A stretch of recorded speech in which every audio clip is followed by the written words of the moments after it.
അപ്പത്തേ Christmas ഒക്കെ അല്ലേ, നമ്മൾ പുൽക്കൂടിന്റെ പരിപാടി അങ്ങോട്ട് സ്റ്റാർട്ട് ചെയ്തേ. നമ്മൾ ആഞ്ഞിലിത്താനത്തുനിന്ന് അങ്കിളിനെ വരുത്തി ഞങ്ങൾ കണ്ട സെറ്റ് ആയിക്കൊണ്ടിരിക്കുകയാണ്. ഇതന്നെ ഒരു പുൽക്കൂട് നമ്മൾ അവിടെ മേടിക്കുമ്പോൾ എത്ര 1400 നാച്ചുറലായിട്ടാണ് പുല്ലിൽ തീർത്ത പുൽക്കൂട്. അതെ സാധനങ്ങൾ ഐറ്റംസ് ഒക്കെ കാണാം.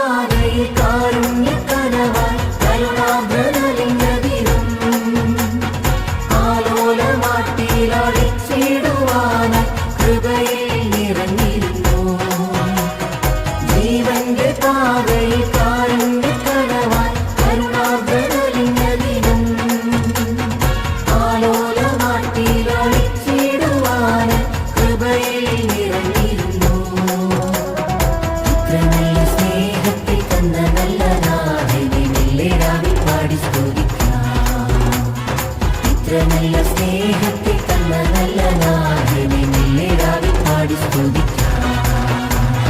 കണ്ണും കണ്ണും